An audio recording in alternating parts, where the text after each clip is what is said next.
Chapter 36. The Apple of Discord. Beside Fifine Beck's mother, another power had a word to say to Monsieur Paul and me, before that covenant of friendship could be ratified. We were under the surveillance of a sleepless eye. Rome watched jealously her son through that mystic lattice at which I had knelt once, and to which Monsieur Emmanuel drew nigh month by month, the sliding panel of the confessional. "Why were you so glad to be friends with Monsieur Paul?" asks the reader. "Had he not long been a friend to you? Had he not given proof on proof of a certain partiality in his feelings?" Yes, he had, but still I liked to hear him say so earnestly, that he was my close, true friend. I liked his modest doubts, his tender deference, that trust which longed to rest and was grateful when taught how. He had called me sister. It was well. Yes, he might call me what he pleased, so long as he confided in me. I was willing to be his sister, on condition that he did not invite me to fill that relation to some future wife of his, and tacitly vowed, as he was to celibacy. Of this dilemma there seemed little danger. Through most of the succeeding night I pondered that evening's interview. I wanted much the morning to break, and then listened for the bell to ring, and after rising and dressing I deemed prayers and breakfast slow, and all the hours lingering, till that arrived at last which brought me the lesson of literature. My wish was to get a more thorough comprehension of this fraternal alliance, to note with how much of the brother he would demean himself when we met again, to prove how much of the sister was in my own feelings, to discover whether I could summon a sister's courage, and he a brother's frankness. He came. Life is so constructed that the event does not, cannot, will not match the expectation. That whole day he never accosted me. His lesson was given rather more quietly than usual, more mildly and also more gravely. He was fatherly to his pupils, but he was not brotherly to me. Ere he left the class, I expected a smile, if not a word. I got neither. To my portion fell one nod, hurried, shy. This distance, I argued, is accidental. It is involuntary. Patience, and it will vanish. It vanished not. It continued for days. It increased. I suppressed my surprise, and swallowed whatever other feelings began to surge. Well might I ask when he offered fraternity, "Dare I rely on you?" Well might he, doubtless, knowing himself, withhold all pledge. True, he had bid me make my own experiments, tease and try him. Vain injunction! Privilege nominal and unavailable. Some women might use it. Nothing in my powers or instinct placed me amongst this brave band. Left alone, I was passive. Repulsed, I withdrew.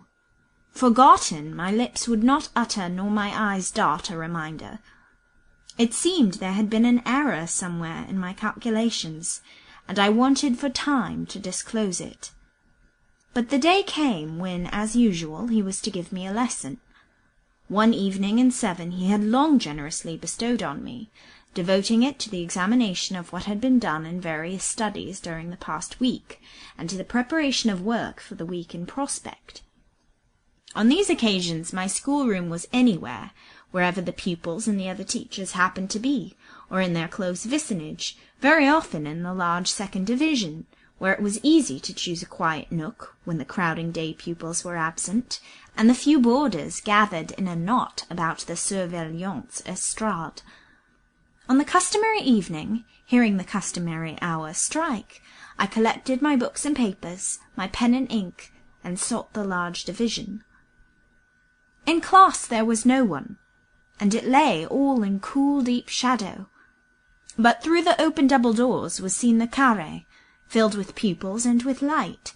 Over hall and figures blushed the westering sun. It blushed so ruddily and vividly that the hues of the walls and the variegated tints of the dresses seemed all fused into one warm glow. The girls were seated, working or studying. In the midst of their circle stood Monsieur Emmanuel, speaking good-humouredly to a teacher. His dark paletot, his jetty hair, were tinged with many a reflex of crimson. His Spanish face, when he turned it momentarily, answered the sun's animated kiss with an animated smile. I took my place at a desk. The orange trees and several plants, full and bright with bloom, basked also in the sun's laughing bounty.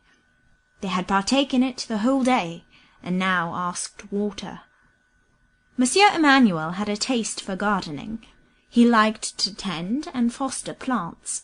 I used to think that working amongst shrubs with a spade or a watering pot soothed his nerves. It was a recreation to which he often had recourse, and now he looked to the orange trees, the geraniums, the gorgeous cactuses, and revived them all with the refreshment their draught needed. His lips, meantime, sustained his precious cigar, that, for him, first necessary and prime luxury of life. Its blue wreaths curled prettily enough amongst the flowers and in the evening light.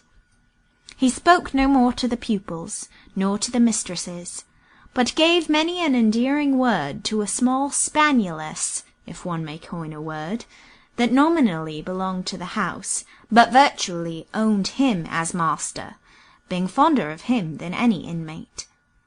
A delicate, silky, loving, and lovable little doggy she was, trotting at his side, looking with expressive, attached eyes into his face, and whenever he dropped his bonnet grec or his handkerchief, which he occasionally did in play, crouching beside it with the air of a miniature lion guarding a kingdom's flag.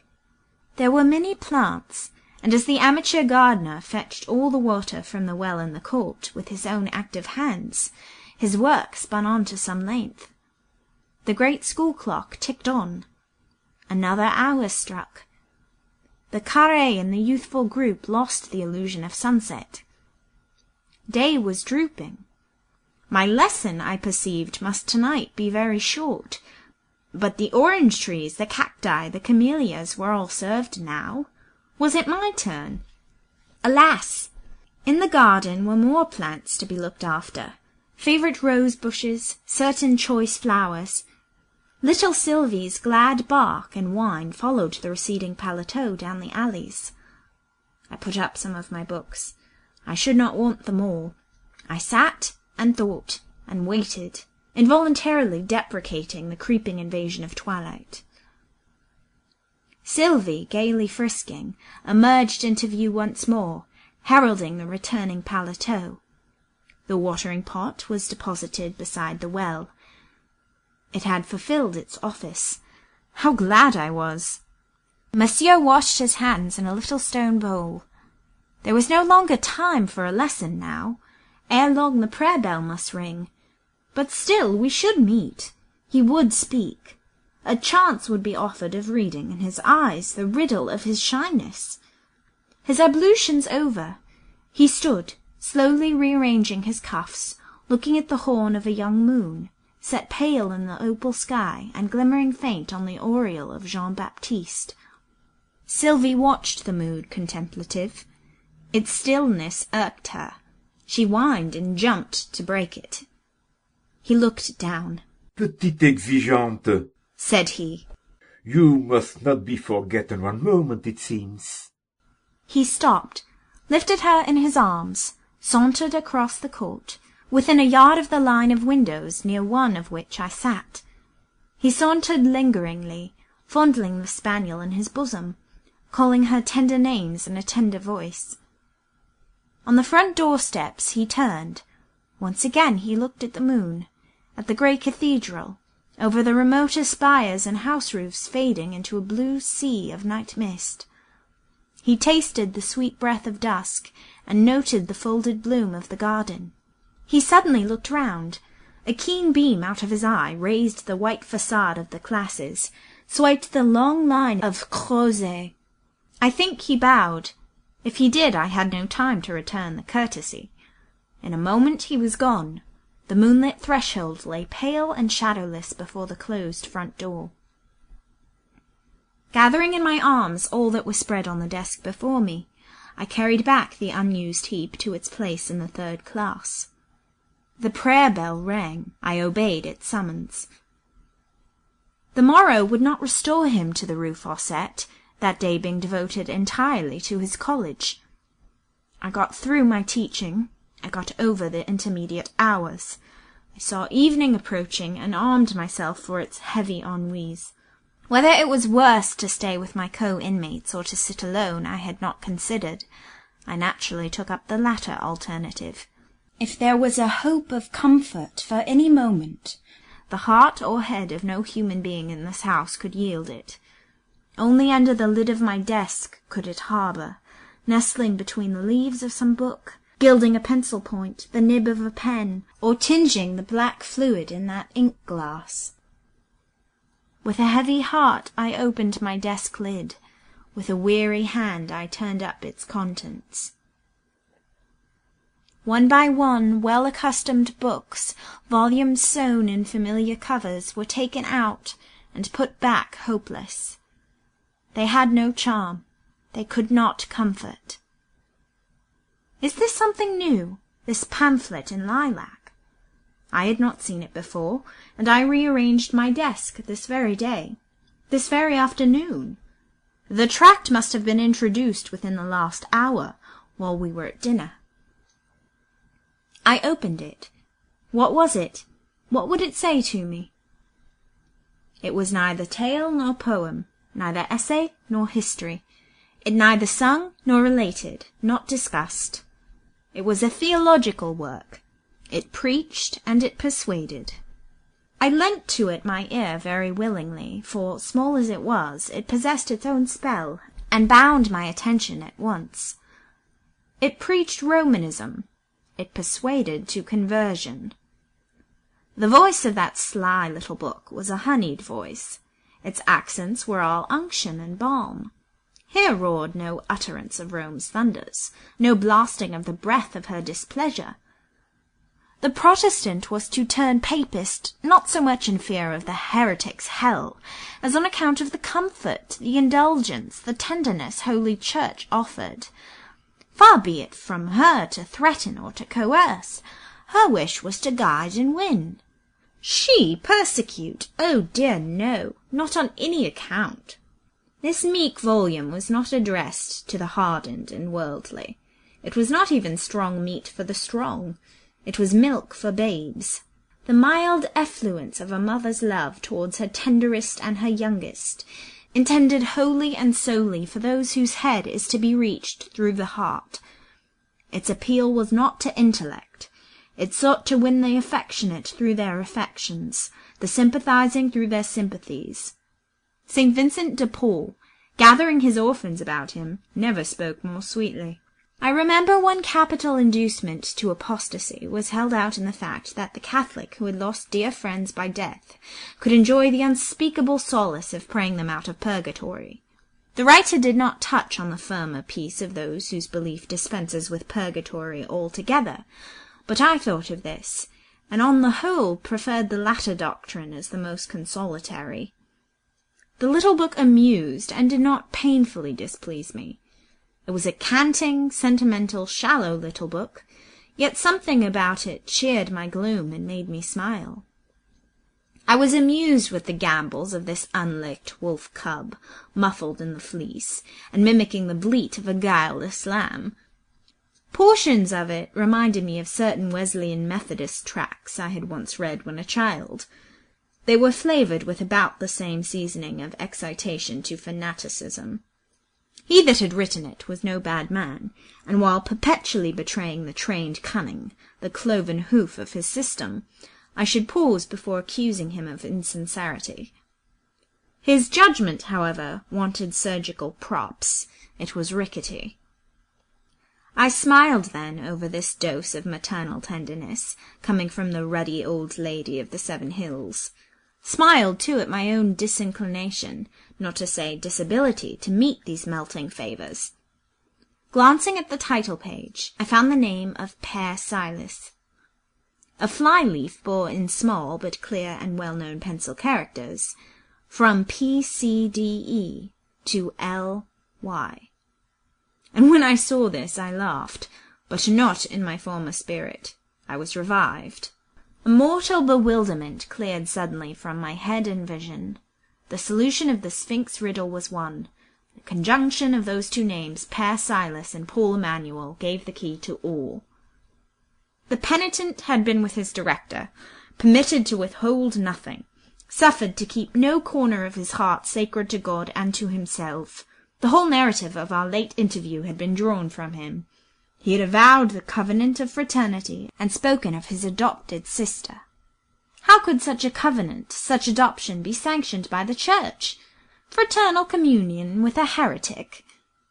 I seemed to hear Père Silas annulling the unholy pact, warning his penitent of its perils, entreating and joining reserve, nay, by the authority of his office, and in the name and by the memory of all Monsieur Emmanuel held most dear and sacred, commanding the enforcement of that new system whose frost had pierced to the marrow of my bones.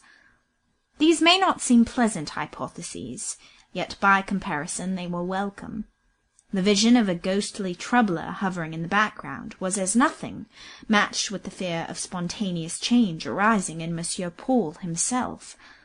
At this distance of time I cannot be sure how far the above conjectures were self-suggested, or in what measure they owed their origin and confirmation to another quarter. Help was not wanting. This evening there was no bright sunset. West and east were one cloud. No summer night mist, blue yet rose-tinged, softened the distance. A clammy fog from the marshes crept grey round Villette. To-night the watering-pot might rest in its niche by the wall. A small rain had been drizzling all the afternoon, and still it fell fast and quietly. This was no weather for rambling in the wet alleys, under the dripping trees, and I started to hear Sylvie's sudden bark in the garden. Her bark of welcome. Surely she was not accompanied, and yet this glad, quick bark was never uttered, save in homage to one presence. Through the glass door and the arching berceau, I commanded the deep vista of the Allée défendue. Thither rushed Sylvie, glistening through its gloom like a white guelder rose. She ran to and fro, whining, springing, harassing little birds amongst the bushes. I watched 5 minutes. No fulfilment followed the omen. I returned to my books. Sylvie's sharp bark suddenly ceased. Again I looked up. She was standing not many yards distant, wagging her white feathery tail as fast as the muscle would work, and intently watching the operations of a spade, plied fast by an indefatigable hand. There was Monsieur Emmanuel, bent over the soil, digging in the wet mould amongst the rain-laden and streaming shrubs, working as hard as if his day's pittance were yet to earn by the literal sweat of his brow. In this sign I read a ruffled mood. He would dig thus in frozen snow on the coldest winter day, when urged inwardly by painful emotion, whether of nervous excitation or sad thoughts of self-reproach. He would dig by the hour, with knit brow and set teeth, nor once lift his head or open his lips. Sylvie watched till she was tired. Again scampering devious, bounding here, rushing there, snuffing and sniffing everywhere, she at last discovered me in class. Instantly she flew barking at the panes, as if to urge me forth to share her pleasure or her master's toil. She had seen me occasionally walking in that alley with Monsieur Paul, and, I doubt not, considered it my duty to join him now, wet as it was. She made such a bustle that Monsieur Paul at last looked up, and of course perceived why and at whom she barked. He whistled to call her off. She only barked the louder. She seemed quite bent upon having the glass door opened. Tired, I suppose, with her importunity, he threw down his spade, approached, and pushed the door ajar. Sylvie burst in, all impetuous, sprang to my lap, and, with her paws at my neck, and her little nose and tongue somewhat overpoweringly busy about my face, mouth, and eyes, flourished her bushy tail over the desk, and scattered books and papers far and wide. Monsieur Emmanuel advanced to still the clamour and repair the disarrangement. Having gathered up the books, he captured Sylvie, and stowed her away under his paletot, where she nestled as quiet as a mouse, her head just peeping forth. She was very tiny, and had the prettiest little innocent face, the silkiest long ears, the finest dark eyes in the world. I never saw her, but I thought of Paulina de Bassompierre. Forgive the association, reader, it would occur. Monsieur Paul petted and patted her. The endearments she received were not to be wondered at. She invited affection by her beauty and her vivacious life. While caressing the spaniel, his eyes roved over the papers and books just replaced. It settled on the religious tract. His lips moved. He half checked the impulse to speak. What? Had he promised never to address me more? If so, his better nature pronounced the vow more honoured in the breach than in the observance, for with a second effort he spoke. You have not yet read the brochure, I presume. It is not sufficiently inviting? I replied that I had read it. He waited, as if wishing me to give an opinion upon it unasked. Unasked, however, I was in no mood to do or say anything. If any concessions were to be made, if any advances were demanded, that was the affair of the very docile pupil of Père Silas, not mine. His eye settled upon me gently. There was a mildness at the moment in its blue ray. There was solicitude, a shade of pathos. There were meanings composite and contrasted, reproach melting into remorse. At that moment, probably, he would have been glad to see something emotional in me. I could not show it. In another minute, however, I should have betrayed confusion, had I not bethought myself to take some quill pens from my desk and begin soberly to mend them. I knew that action would give a turn to his mood. He never liked to see me mend pens. My knife was always dull-edged. My hand, too, was unskilful. I hacked and chipped. On this occasion I cut my own finger, half on purpose. I wanted to restore him to his natural state, to set him at his ease, to get him to chide. Maladroit, he cried at last. She will make mincemeat of her hands. He put Sylvie down, making her lie quiet beside his bonnet grec, and, depriving me of the pens and penknife, proceeded to slice nib and point with the accuracy and celerity of a machine. Did I like the little book? He now inquired. Suppressing a yawn, I said I hardly knew. Had it moved me? I thought it had made me a little sleepy.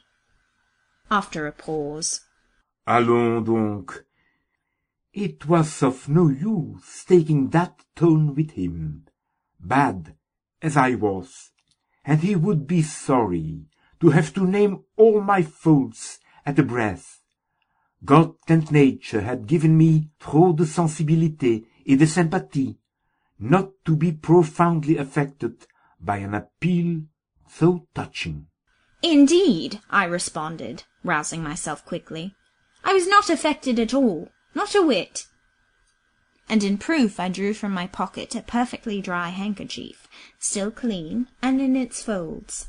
Hereupon I was made the object of a string of strictures rather piquant than polite. I listened with zest. After those 2 days of unnatural silence, it was better than music to hear Monsieur Paul haranguing again just in his old fashion. I listened, and meantime solaced myself and Sylvie with the contents of a bonbonniere, which Monsieur Emmanuel's gifts kept well supplied with chocolate comfits. It pleased him to see even a small matter from his hand duly appreciated. He looked at me and the spaniel while we shared the spoil. He put up his penknife. Touching my hand with the bundle of new-cut quills, he said, Dites donc, petite sœur, speak frankly. What have you thought of me during the last 2 days? But of this question I would take no manner of notice. Its purport made my eyes fill. I caressed Sylvie assiduously. Monsieur Paul, leaning over the desk, bent towards me. I called myself your brother, he said. I hardly know what I am, brother, friend, I cannot tell. I know I think of you. I feel I wish you well. But I must check myself. You are to be feared. My best friends point out danger and whisper caution. You do right to listen to your friends. By all means, be cautious. It is your religion, your strange, self-reliant, invulnerable creed, whose influence seems to clasp you in, I know not what, unblessed panoply. You are good. Persilas calls you good and loves you. But your terrible proud, earnest Protestantism, there is the danger.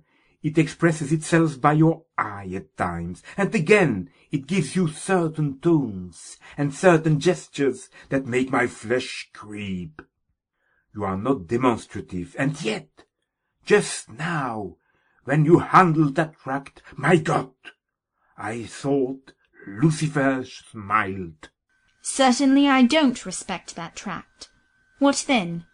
Not respect that tract, but it is the pure essence of faith, love, charity. I thought it would touch you in its gentleness. I trust that it could not fail. I laid it on your desk with a prayer.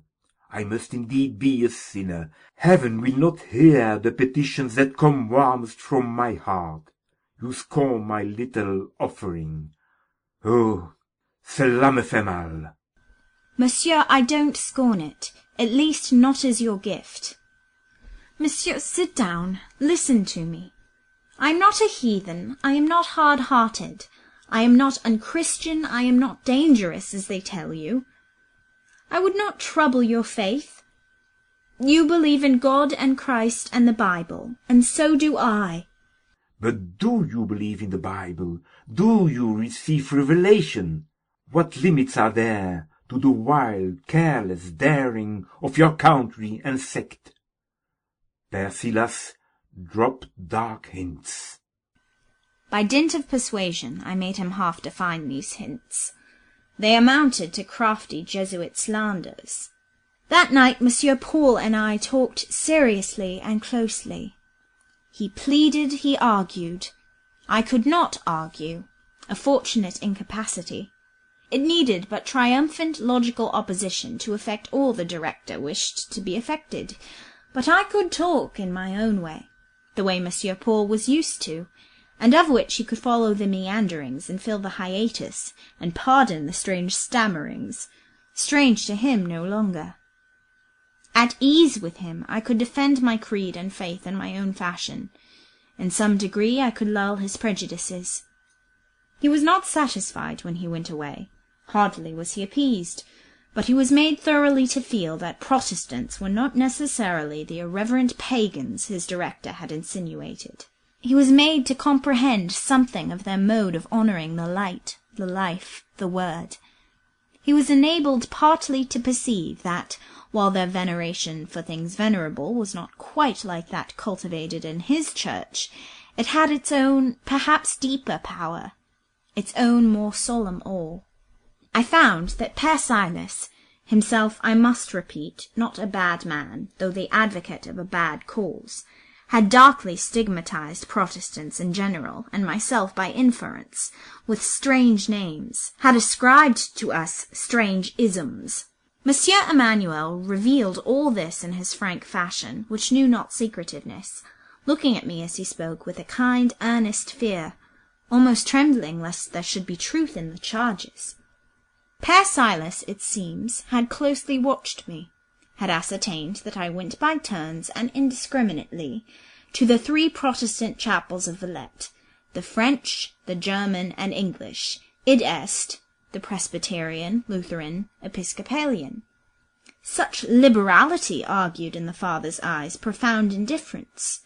Who tolerates all, he reasoned, can be attached to none. Now, it happened that I had often secretly wondered at the minute and unimportant character of the differences between these 3 sects, at the unity and identity of their vital doctrines. I saw nothing to hinder them from being one day fused into one grand holy alliance, and I respected them all, though I thought that in each there were faults of form, encumbrances, and trivialities. Just what I thought, that did I tell Monsieur Emmanuel, and explained to him that my own last appeal, the guide to which I looked, and the teacher which I owned, must always be the Bible itself, rather than any sect of whatever name or nation. He left me soothed, yet full of solicitude, breathing a wish as strong as a prayer that if I were wrong, heaven would lead me right. I heard, poured forth on the threshold, some fervid murmurings to Marie, Reine du Ciel, some deep aspiration that his hope might yet be mine. Strange, I had no feverish wish to turn him from the faith of his fathers.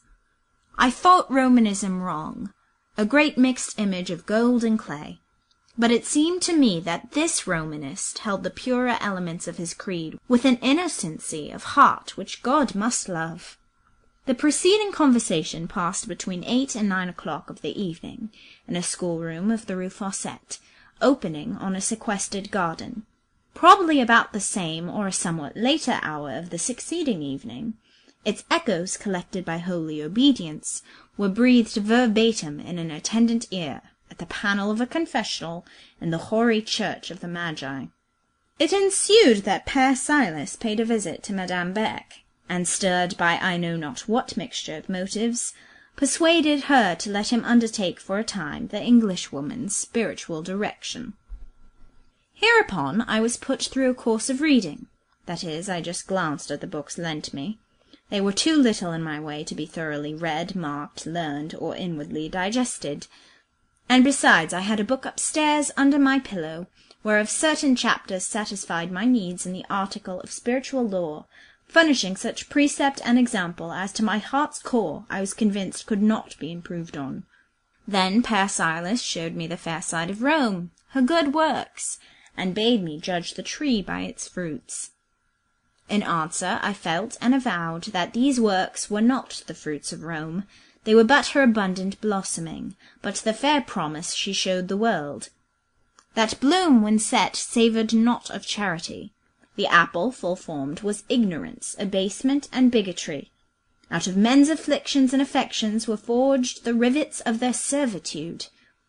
Poverty was fed and clothed and sheltered to bind it by obligation to the church. Orphanage was reared and educated that it might grow up in the fold of the church.